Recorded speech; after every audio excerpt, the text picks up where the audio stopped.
presença. Capítulo 5. O estado de presença. Não é o que você pensa que é. Você continua falando que o estado de presença é a chave. Acho que compreendo a ideia mentalmente, mas não sei se alguma vez vivenciei esse estado. Imagino o que seja. É do jeito que eu penso ou é algo completamente diferente? Não é o que você pensa que é. Não podemos pensar sobre a presença, nem a mente pode entendê-la. Compreender a presença é estar presente. Faça uma experiência rápida. Feche os olhos e diga: imagino qual será o meu próximo pensamento.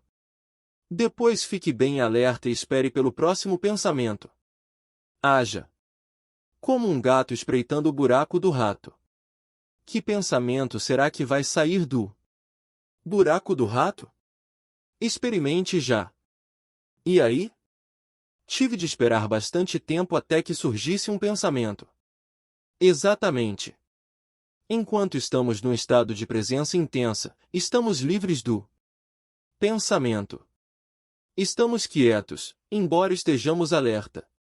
No instante em que a consciência desce abaixo de um certo nível, os pensamentos surgem aos borbotões.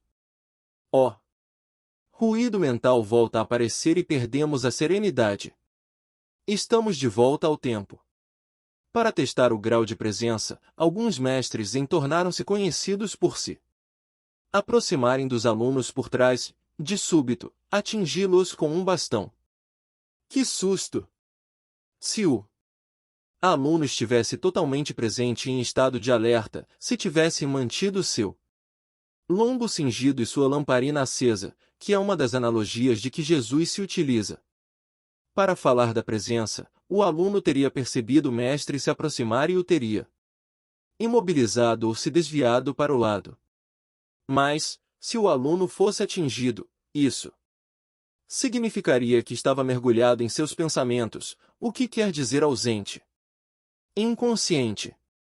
Para nos mantermos presentes no dia a dia, ajuda muito estarmos profundamente enraizados dentro de nós. Do contrário, a mente, que tem um impulso inacreditável, nos arrastará com ela, como um rio caudaloso. O que você quer dizer com enraizados dentro de nós? Significa ocupar o corpo completamente. Ter sempre a atenção concentrada no campo energético interior do corpo. Sentir o corpo bem lá no fundo, como se diz. A consciência do corpo nos mantém presentes. Ela nos dá uma base firme no agora. Ver. Capítulo 6. O sentido esotérico de espera. Num certo sentido, o estado de presença poderia ser comparado à espera.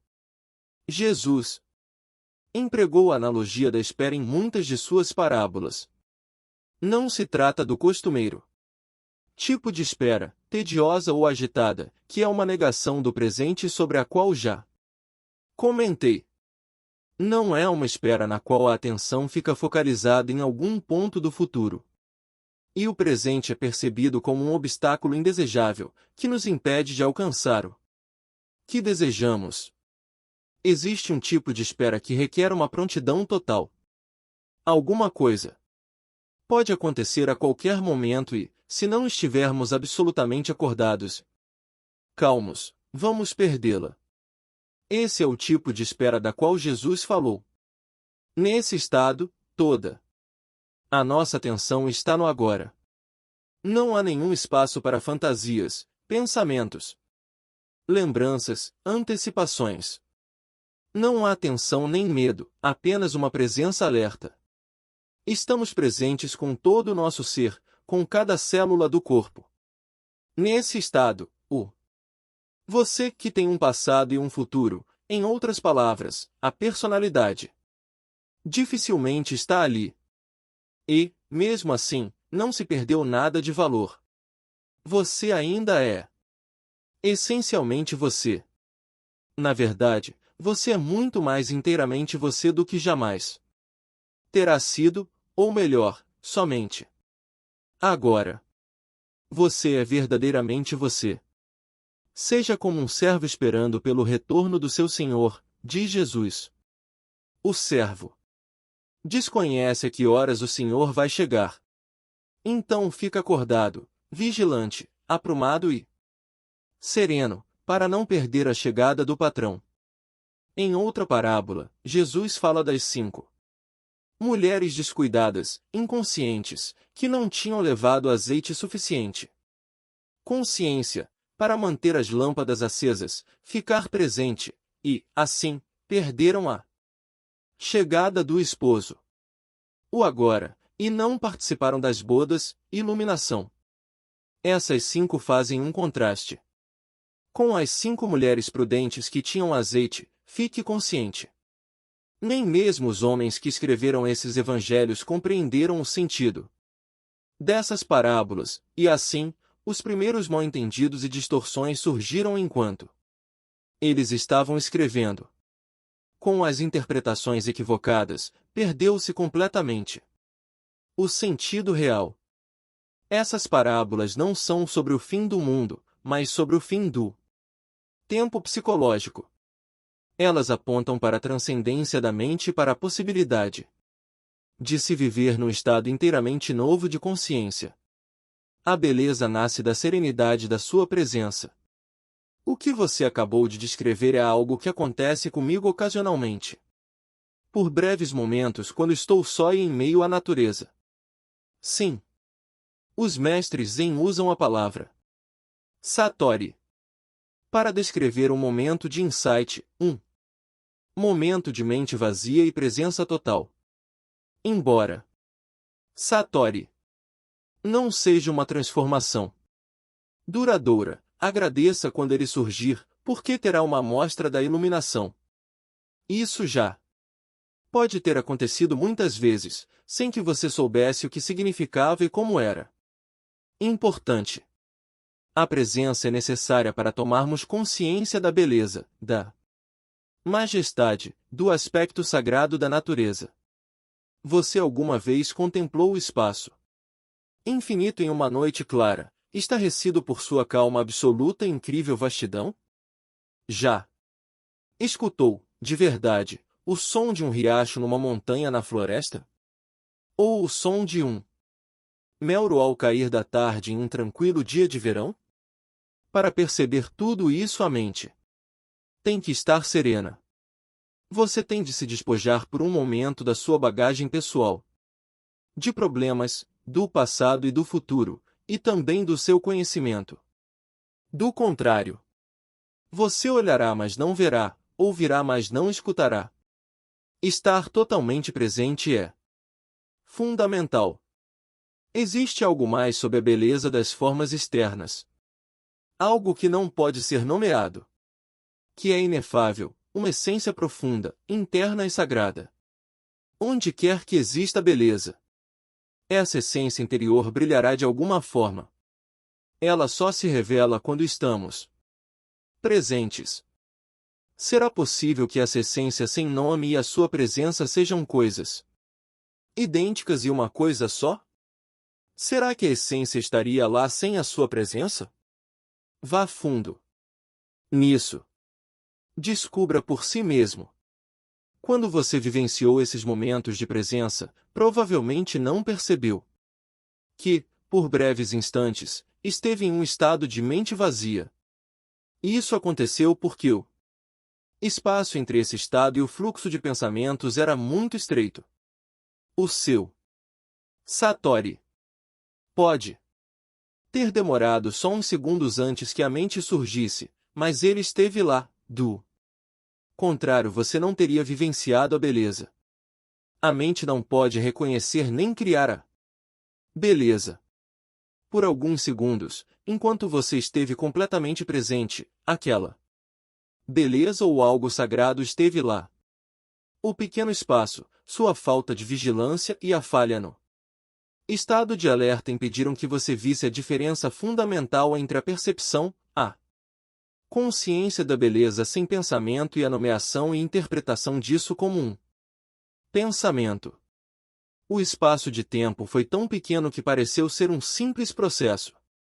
No entanto, a verdade é que, no momento em que o pensamento surgiu, tudo o que lhe restou foi uma lembrança dele.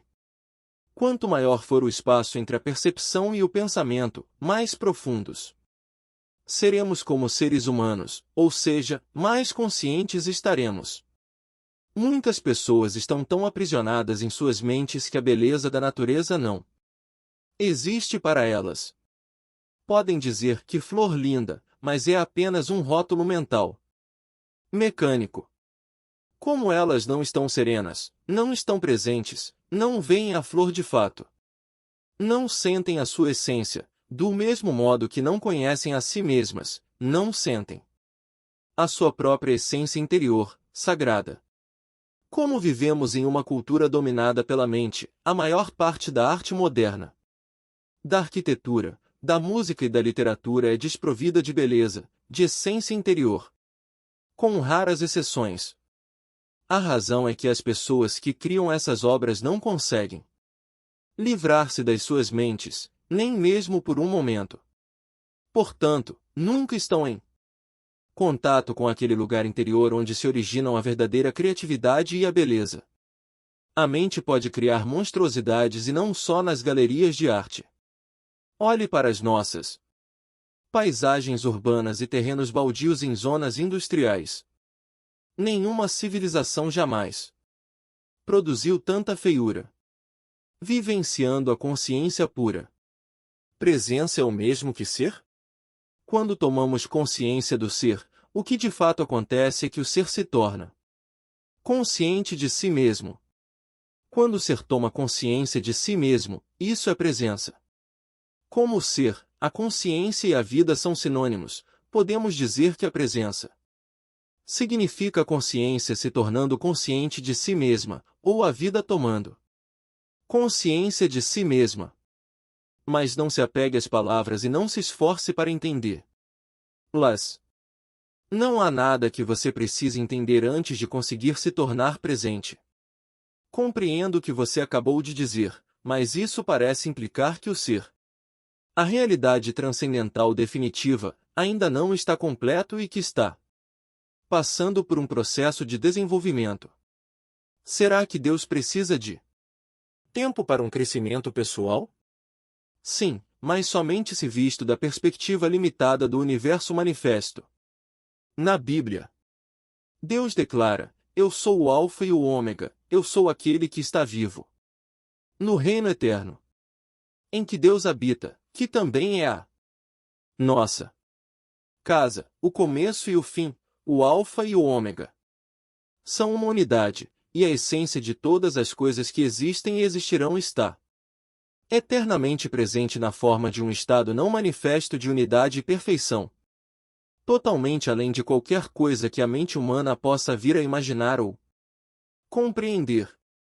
Entretanto, em nosso mundo de formas aparentemente separadas, a perfeição eterna é um conceito muito difícil de imaginarmos.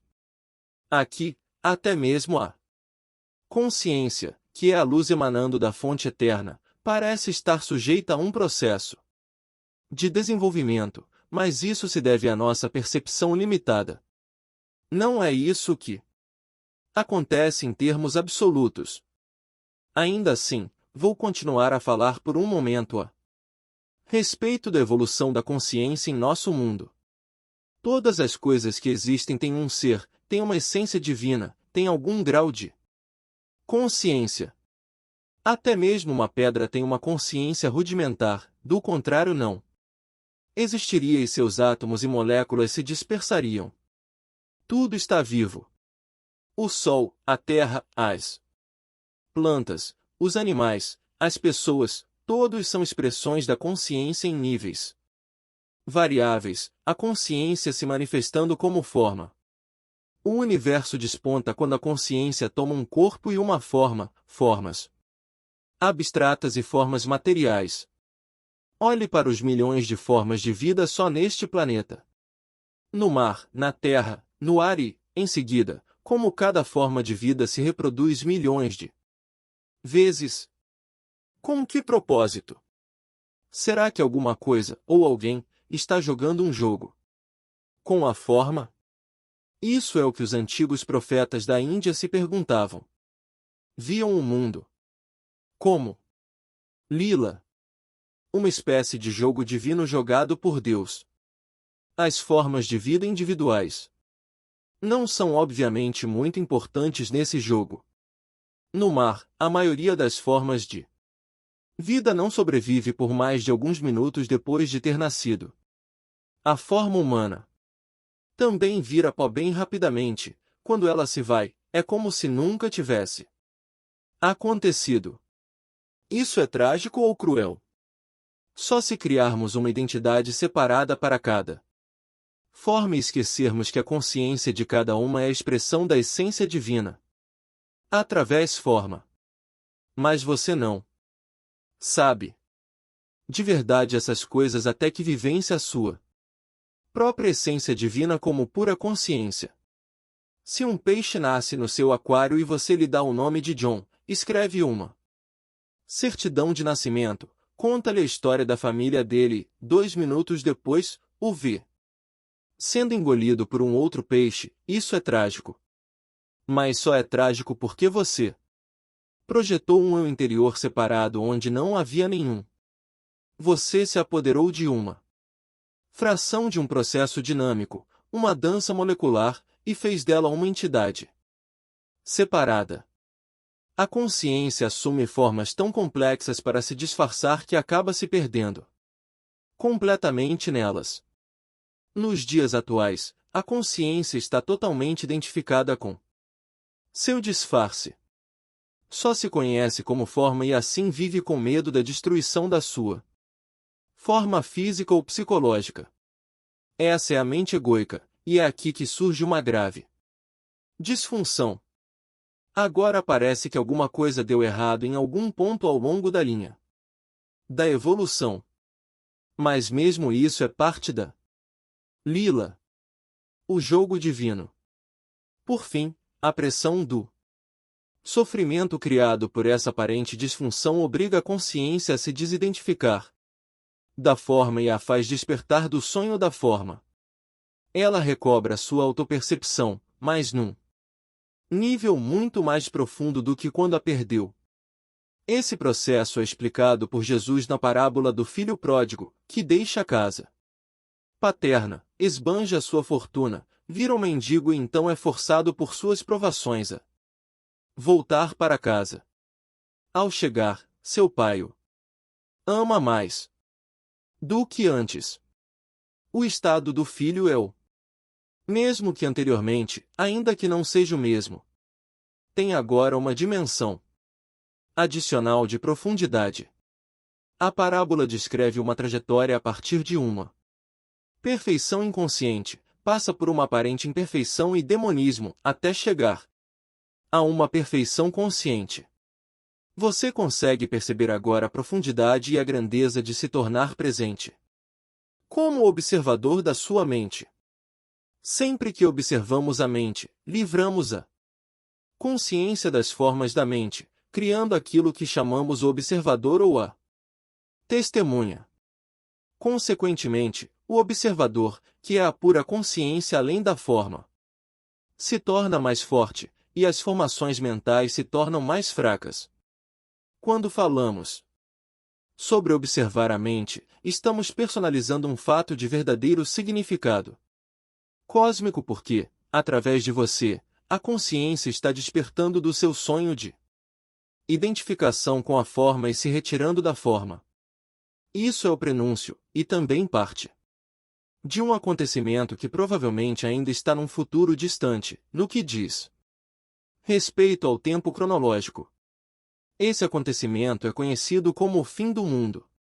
Quando a consciência se liberta da sua identificação com as formas física e mental, torna-se o que podemos chamar de consciência pura ou iluminada, ou presença. Isso já aconteceu com alguns indivíduos e parece que está destinado a acontecer em breve em uma escala muito maior, embora não haja garantia absoluta de que vá acontecer. Muitos seres humanos ainda estão identificados com a mente e são governados por ela. Se não se libertarem a tempo, serão destruídos por ela. Vão se ver envolvidos em confusões cada vez maiores, conflitos, violência, doenças, desespero, loucura. A mente se transformou em um navio que naufraga. Se você não pular, vai naufragar com ele. A mente egoica coletiva é a entidade mais perigosamente insana e destruidora que jamais habitou o nosso planeta. O que você acha que acontecerá ao planeta se a consciência humana não se modificar? Para a maioria dos seres humanos, a única maneira de descansar a mente é ocasionalmente revertê-la a um nível de consciência abaixo do pensamento. As pessoas fazem isso todas as noites, durante o sono. Mas, até certo ponto, isso também acontece através do sexo, da bebida e de outras drogas que suprimem a atividade excessiva da mente. Se não fosse pela bebida, por tranquilizantes e antidepressivos, bem como pelas drogas ilegais, todas consumidas em grandes quantidades, a insanidade das mentes humanas seria até mais óbvia do que já é. Acredito que, impedida de usar drogas, uma grande parte da população se transformaria num perigo para ela mesma e para os outros. Essas drogas mantêm as pessoas paralisadas dentro da disfunção. Sua ampla utilização apenas retarda a ruptura das velhas estruturas mentais e o aparecimento de uma consciência superior. Enquanto os usuários individuais puderem obter algum alívio da tortura diária a eles infligida por suas próprias mentes, estarão impedidos de gerar uma presença consciente o bastante para se elevarem sobre o pensamento e assim encontrar a verdadeira libertação. Retornar a um nível de consciência abaixo da mente, que é o nível pré-pensamento dos nossos ancestrais distantes e também dos animais e das plantas, não é uma opção válida para nós. Não há como retornar. Se a raça humana tiver de sobreviver, terá de passar para o estágio seguinte. A consciência está se desenvolvendo por todo o universo através de bilhões de formas. Portanto, se não conseguirmos isso, não terá menor importância numa escala cósmica. Nunca se perde um avanço na consciência cósmica, ele simplesmente vai se expressar através de uma outra forma. Mas o simples fato de eu estar falando aqui, de você estar me ouvindo, ou lendo, é um sinal claro de que uma nova consciência está ganhando espaço no planeta. Não há nada de pessoal nisso, não estou ensinando nada a você. Você está consciente e está prestando atenção. Há um ditado oriental que diz: o mestre e o ensinamento juntos criam o ensino. Em qualquer caso, as palavras em si não são importantes. Elas não são a verdade, só apontam para ela. Falo num momento de presença e, enquanto falo, você pode querer se juntar a mim nesse estado. Embora cada palavra que eu empregue tenha uma história, e, é claro, venha do passado, assim como todas as línguas. As palavras deste momento são condutoras de uma alta frequência de energia de presença, bem diferente do significado que elas transmitem como simples palavras. O silêncio é um condutor até mais potente de presença, portanto, quando você ler estas palavras ou me ouvir dizê-las, perceba o silêncio entre e sob as palavras. Perceba os espaços. Ouvir o silêncio, onde quer que você esteja, é um caminho fácil e direto para tornar-se presente. Mesmo quando há barulho, há sempre um pouco de silêncio sob e entre os sons. Ouvir o silêncio cria imediatamente uma serenidade dentro de nós. Só serenidade dentro de nós percebe o silêncio lá fora. E o que é serenidade se não a presença, a consciência livre das formas de pensamento? Eis aqui a realização exata do que venho falando. Cristo, a realidade da sua divina presença. Não se apegue a uma única palavra. Você pode substituir Cristo por presença, se achar mais significativo. Cristo é a essência de Deus dentro de nós ou o nosso eu interior, como às vezes é chamado no Oriente. A única diferença entre Cristo e presença é que Cristo remete à nossa existência divina sem se importar se estamos ou não conscientes dela, ao passo que a presença significa a nossa divindade vigilante, ou a essência de Deus. Se admitirmos que não há passado nem futuro em Cristo, poderemos esclarecer muitos mal-entendidos e falsas crenças sobre ele. Dizer que Cristo foi ou será é uma contradição. Jesus foi um homem que viveu há 2000 anos e exerceu a sua divina presença, a sua verdadeira natureza. Suas palavras foram: antes que Abraão existisse, eu sou. Ele não disse: eu já existia antes de Abraão ter nascido. Isso significaria que ele ainda estaria dentro da dimensão do tempo e da identidade da forma. As palavras eu sou, utilizadas em uma frase que começa no tempo passado, indicam uma mudança radical, uma descontinuidade na dimensão temporal. É uma afirmação, ao estilo Zen, de grande profundidade.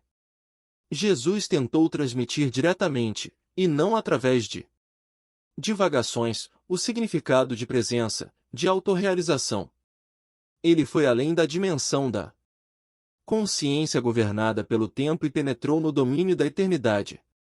Foi assim que a dimensão de eternidade surgiu neste mundo. A eternidade não significa tempo sem fim, mas sim tempo nenhum. Assim, o homem Jesus se tornou o Cristo, um veículo de pura consciência. E qual é a própria definição de Deus na Bíblia? Será que Deus disse: eu fui e sempre serei? Claro que não. Isso teria conferido realidade ao passado e ao futuro. Deus disse: eu sou o que sou. Aqui não existe o tempo, só a presença. A segunda vinda do Cristo é uma transformação da consciência humana, uma mudança do tempo para a presença, do pensamento para a consciência pura, e não a chegada de algum homem ou de alguma mulher. Se Cristo estivesse para chegar amanhã, revestido de alguma forma externa, o que ele ou ela poderia nos dizer além de: eu sou a verdade.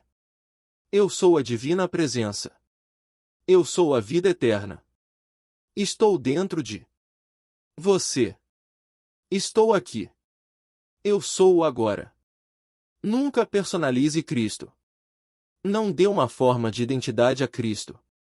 Avatares, mães divinas, mestres iluminados, os pouquíssimos que realmente são, não têm nada de especial como pessoas. Como não tem de sustentar o ego, defendê-lo ou alimentá-lo? São mais simples do que as pessoas comuns. Qualquer pessoa com um ego forte os olharia como insignificantes ou, mais provavelmente, nem os veria. Se você for atraído para um professor iluminado, é porque já existe presença bastante em você para reconhecer a presença no outro. Houve muitas pessoas que não reconheceram Jesus ou Buda, assim como há, e sempre haverá, pessoas que são levadas a falsos professores. Egos são atraídos por grandes egos. A escuridão não consegue reconhecer a luz. Portanto, não acredite que a luz está fora de você ou que ela só pode vir através de uma forma específica. Se só o seu mestre for a encarnação de Deus, quem é você então? Qualquer espécie de exclusividade é uma identificação com a forma, e a identificação com a forma significa o ego, não importa quão bem disfarçado ele esteja. Utilize a presença do mestre para ver um reflexo da sua própria identidade por trás do nome e da forma e para se tornar mais intensamente presente. Em pouco tempo você verá que não existe nenhum meu ou seu na presença. A presença é única. O trabalho em grupo também pode ser de grande utilidade para intensificar a luz da nossa presença. Um grupo de pessoas atingindo juntas um estado de presença gera um campo de energia de grande intensidade. Isso não só aumenta o estado de presença de cada membro do grupo, mas também ajuda a libertar a consciência coletiva humana do seu estado normal de dominação da mente. Essa prática vai tornar o estado de presença cada vez mais acessível às pessoas. Entretanto, a menos que um membro do grupo já esteja firmemente estabelecido na presença e consiga sustentar a frequência de energia desse estado, a mente pode facilmente voltar a dominar e sabotar os esforços do grupo. Embora o trabalho em grupo seja valioso, ele não é o bastante e você não deve depender dele, nem de um professor ou de um mestre, exceto durante o período de transição, quando você está aprendendo o significado e a prática da presença.